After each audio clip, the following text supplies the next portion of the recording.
Halo semuanya, balik lagi sama Ayumi. Apakah teman-teman adalah salah satu dari 7% orang yang beruntung? Hari ini kita akan bahas tentang filosofi flow atau filosofi mengalir. Jadi mungkin teman-teman pernah mendengar filosofi ini ya, sebuah konsep yang diciptakan oleh Lao Tzu, The Art of Effortless Living atau bahasa Indonesianya seni hidup tanpa usaha. Nah, menurut ajaran spiritual New Age yang bernama Michael Teachings, hanya sekitar 7% dari populasi dunia aja yang bisa menjadi sangat-sangat efektif untuk menerapkan filosofi flow ini ya. 7%. Jadi sekitar 40% dari populasi dunia itu memiliki life lesson atau pembelajaran hidup yang namanya growth, di mana semakin banyak aksi yang dilakukan, maka akan mendatangkan hasil yang semakin banyak. Sedangkan kalau orang yang memiliki pembelajaran hidup flow itu biasanya tidak perlu bekerja terlalu keras karena seringkali mereka hanya perlu datang atau berjalan menuju pintu tujuannya, lalu pintu tersebut akan terbuka secara ajaib untuknya asalkan mereka bersedia untuk mengalir bersama semesta. Nah, bukan berarti filosofi ini nggak akan bekerja atau nggak akan efektif untuk orang-orang lainnya yang seperti memiliki life lesson growth ya, karena terkadang ada saatnya ketika kita mengejar kesuksesan, kita harus berhenti dulu sejenak ya untuk tidak bekerja terlalu keras kadang dan berserah kepada semesta. Nah, sekarang apa sih ciri-ciri orang yang memiliki life lesson atau pembelajaran hidup flow? Ciri yang pertama adalah santai. Jadi seperti air yang mengalir secara natural ya, mereka itu tidak tergesa-gesa. Nah, mereka ini juga sering dianggap malas karena terlihat tidak memiliki motivasi atau kelihatannya nggak gitu ada ambisi gitu ya. Nah, ciri yang kedua adalah burnout, mudah burnout. Jadi mereka itu ada kemungkinan suka lompat-lompat pekerjaan ya atau job hopping seperti millennials karena mereka butuh semacam waktu downtime untuk beristirahat ya, karena kalau job hopping itu kan biasanya ada time gaps ya, breaks in between supaya mereka bisa istirahat sebentar. Jadi mereka itu cepat banget merasa burnout ya, mereka perlu banyak healing, mungkin seperti Gen Z. Lalu yang ciri ketiga adalah mereka sangat menyukai moderasi ya, jadi mereka nggak nyaman sama hal-hal yang terlalu kurang atau terlalu berlebih. Ya, jadi kalau teman-teman ingat sama pelajaran fisika ya tentang hydrostatic equilibrium, karena flow itu identik dengan konsep equilibrium atau hidrostatik kesetimbangan.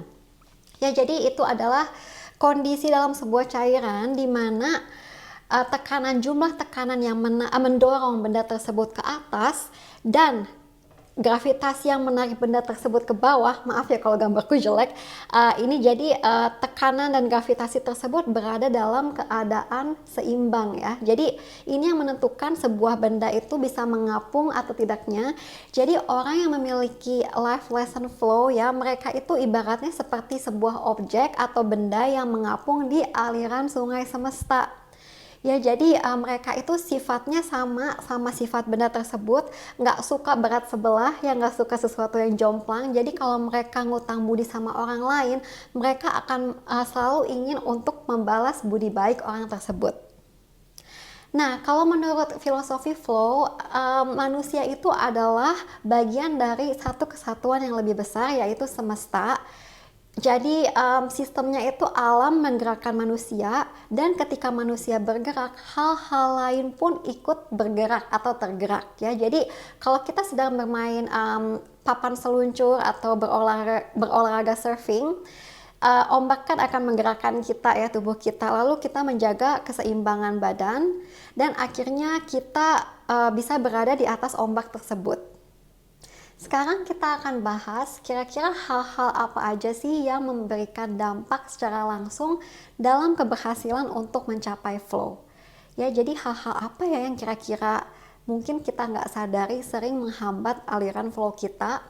Yang pertama, mungkin kita perlu bertanya kepada diri kita sendiri, are we living someone else's dream? Apakah kita sedang hidup menjalani cita-citanya orang lain?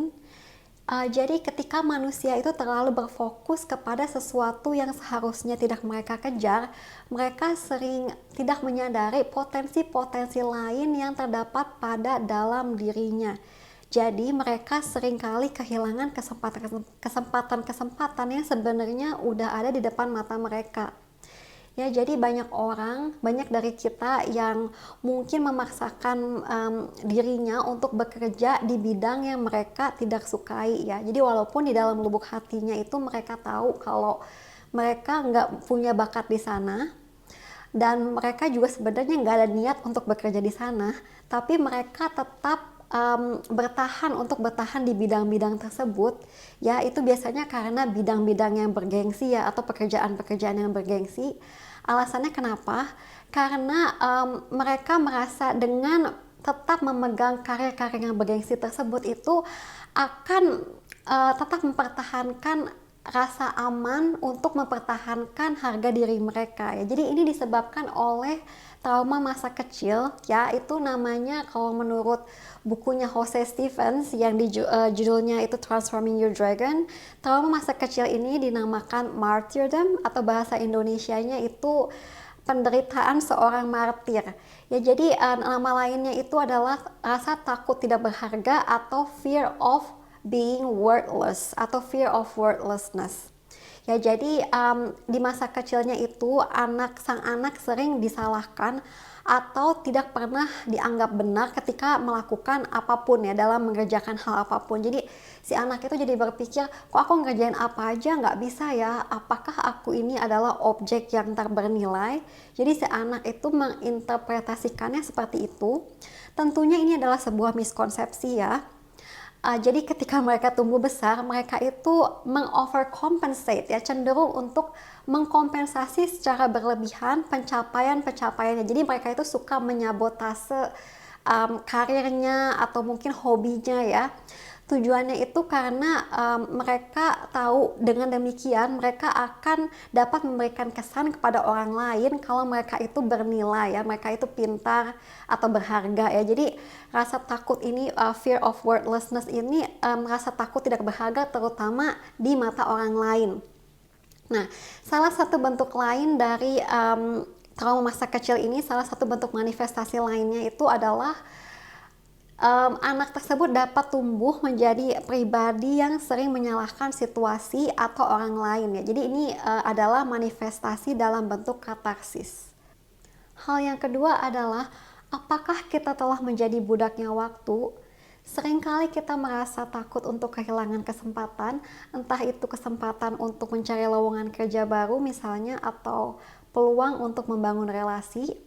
Orang yang terlalu sering mengejar segala jenis kesempatan yang ada itu biasanya merasa sangat tertekan oleh keterbatasan waktu. Jadi biasanya orang itu akan mengerjakan atau cenderung menjalankan banyak hal tanpa persiapan yang cukup matang. Ya, jadi digaskan aja. Ya, ini juga dikarenakan karena mereka itu sering sekali bermultitasking atau mengerjakan berbagai macam hal atau tugas dalam suatu waktu ya, secara sekaligus. Jadi perhatiannya itu mudah teralihkan ke pekerjaan yang lainnya. Nah, tindakan ini tentunya menimbulkan semacam efek gesekan atau friction pada aliran flow ya. Jadi kalau teman-teman ingat lagi sama pelajaran fisika ya, kalau ada satu benda itu ditarik ke satu arah ya, biasanya kan ada efek gesekan ya, atau friction yang menyebabkan benda tersebut tergeser sedikit kembali ke arah yang berlainan ya. Jadi kalau orang yang FOMO ya, terlalu FOMO ngerjain banyak hal sekaligus, terus ngerjainnya terlalu terburu-buru, itu kan niatnya untuk maju ya, tapi malah jadinya ada efek gesekan, jadinya malah sedikit mundur lagi atau bahkan bisa mundur ke tempat asalnya lagi ya, karena kesempatan-kesempatan yang ada itu tidak terlalu digunakan dengan baik ya, karena biasanya persiapannya itu kurang maksimal. Nah, tindakan ini dapat disebabkan oleh pengalaman masa lalu di saat mereka kecil atau remaja. Mereka mungkin berada di lingkungan yang terlalu overprotective ya, mereka itu terlalu dilindungi. Jadi mungkin mereka sering nggak diperbolehkan untuk pergi keluar bersama teman-temannya. Jadi mereka itu pas udah dewasa itu merasa sangat miss out ya, merasa ketinggalan dalam mengerjakan berbagai macam hal. Jadi mereka ini selalu akan mengejar kesempatan-kesempatan yang ada karena mereka pengen mengkompensasikan waktu-waktu yang telah tertinggal tersebut ya. Mereka merasa oh, time is running out gitu, waktu terus berjalan dan hidup ini tuh terlalu singkat gitu, life is too short kalau menurut mereka. Hal yang ketiga adalah inersia. Mungkinkah tanpa kita sadari sebenarnya kita sedang menciptakan keadaan inersia tersebut? Jadi kalau teman-teman ingat sama hukumnya Newton ya, inersia itu adalah kecenderungan benda untuk menolak perubahan terhadap sifat geraknya. Jadi benda yang ada pada keadaan resting atau diam, benda tersebut akan tetap diam atau tidak bergerak ya. Jadi ibaratnya itu orang yang memiliki fear of change ya, takut akan perubahan, sama seperti sebuah objek yang sulit untuk digerakkan. Mungkin tanpa kita sadari ya, seringkali kita berpegang teguh kepada informasi-informasi tertentu yang sebenarnya itu hanya merupakan bagian dari total gambaran keseluruhannya ya. Ini dikarenakan oleh kita melihat kehidupan dengan menggunakan lensa atau filter tertentu ya. Jadi kita melihat realita itu seperti what part of reality we tend to see ya. Jadi bagian realita yang mana sih yang kita lihat ya. Jadi cara pandang orang lain itu sering kali berbeda ya. Orang-orang itu masing-masing dari kita memiliki lensa atau filter yang berbeda tergantung life experience atau pengalaman hidup kita ya. Dan ini seringkali menjadi penyebab kenapa orang itu bisa dikatakan tanda kutip dibutakan atau terperangkap dalam momentum kebiasaan dan pola pikiran yang sama. Dan hal ini yang sering menjadi penyebab kenapa banyak orang seringkali tidak fleksibel dalam menerima saran atau sugesti dari orang lain. Jadi mereka itu sangat sulit untuk mencoba mengambil kesempatan-kesempatan baru ya, karena perspektifnya itu sudah sangat fix ya. Nah, tindakan ini itu biasanya juga dikarenakan oleh trauma masa kecil ya. Jadi mungkin keluarganya ini sering berpindah lokasi ya karena tuntutan pekerjaan orang tuanya misalkan ya, karena no choice ya, karena kan pekerjaannya menuntutnya seperti itu. Jadi anak-anak itu merasa oh perubahannya kok terlalu sering, terlalu mendadak dan juga di luar keinginan mereka. Ya jadi ketika mereka tumbuh dewasa itu mereka nggak mau lagi deal sama hal-hal seperti itu. Jadi mereka maunya yang stable aja, yang familiar aja dan yang bisa diprediksi juga. Yang keempat, mengapa Dewi Keberuntungan belum datang-datang juga? Sekarang aku mau bahas tentang salah satu jenis attitude yang diambil dari Michael Teachings, namanya adalah spiritualist. Di sini spiritualist nggak selalu berhubungan dengan agama, lebih tepatnya berhubungan dengan semesta atau Mother Earth. Jadi orang-orang yang memiliki attitude ini, mereka percaya akan adanya higher power atau kekuatan yang lebih tinggi atau lebih besar. Ya, mereka melihat kehidupan atau dunia sebagai hal yang terus berkembang dan menuju ke arah yang lebih baik. Tentunya ini adalah pandangan yang sangat optimis, namun mereka sering memiliki blind faith atau keyakinan buta. Jadi mereka seringkali tidak peduli seberapa buruknya keadaan mereka yang sedang mereka alami, karena mereka tetap menaruh harapan dan berpegang teguh, tetap percaya kalau keajaiban akan datang menyelamatkan mereka. Jadi ini bisa disebut spiritual bypassing ya. Spiritual bypassing itu adalah menggunakan ide-ide spiritual untuk menghindari masalah-masalah yang belum diselesaikan. Jadi tindakan ini juga mungkin bisa dibilang terlalu berserah kepada semesta ya. Jadi surrender to the level of extreme, di mana mereka lupa untuk melakukan hal-hal yang seharusnya tetap mereka lakukan. Jadi menurut filosofi flow itu bukan berarti hanya mengalir dengan semesta begitu aja, karena ibaratnya ya seperti kita mengapung di atas sungai, itu kan kita harus menyeimbangkan tubuh kita ya supaya tidak jatuh tenggelam ya. Jadi ketika kita mengalir di sungai semesta itu kita harus beradaptasi atau terkadang mengadjust, menyesuaikan keadaan kita Ya, jadi kalau orang yang memiliki pembelajaran hidup flow ini sebenarnya sangat beruntung karena kalau orang-orang lainnya itu perlu capek-capek berenang ya. Mereka hanya perlu mengapung aja dan mengalir bersama semesta. Yang kelima, mungkin sebagian dari kita pernah bertanya kepada diri kita sendiri, apakah aku ini hanyalah debu-debunya semesta? Jawabannya adalah tidak. Karena seringkali kita meragukan kemampuan yang kita miliki karena kita merasa tidak memiliki bakat, tingkat kecerdasan maupun kompetensi yang dimiliki oleh orang lain. Padahal sebenarnya masing-masing dari kita ini memiliki peran atau role di dunia ini dan juga bakat alami yang kita dapatkan dari peran tersebut. Kalau teman-teman ada waktu senggang, teman-teman bisa baca bukunya Elizabeth Patik yang judulnya Seven Personality Types. Di dalam buku itu, beliau membahas 7 jenis arketipe, di mana masing-masing dari arketipe tersebut memiliki bakat atau keahlian-keahlian alami yang berbeda. Atau teman-teman juga bisa nonton videoku yang ada di atas sana. Fear of inadequacy atau rasa tidak mampu ini adalah challenge atau tantangan yang sering dialami oleh also atau usia jiwa tua.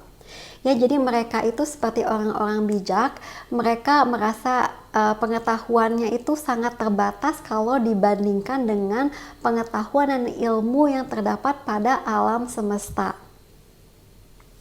Ya, jadi rasa takut akan tidak mampu ini itu bisa diakibatkan oleh pengalaman masa kecil di mana sang anak merasa tidak dapat atau gagal memenuhi ekspektasi orang tuanya. Jadi biasanya orang tua mereka adalah seseorang yang sangat perfeksionis ya, yang mengharapkan anak-anaknya ini untuk mencapai standar yang sangat tinggi atau bahkan bisa dibilang tidak realistis ya. Jadi ini tipikal orang tua youngso atau usia jiwa muda ya. Jadi aku juga akan include video tentang also dan juga youngso di atas sana kalau teman-teman penasaran. Yang keenam, mungkin banyak dari kita yang sebenarnya memiliki penilaian yang cukup tinggi terhadap bakat atau kemampuan kita.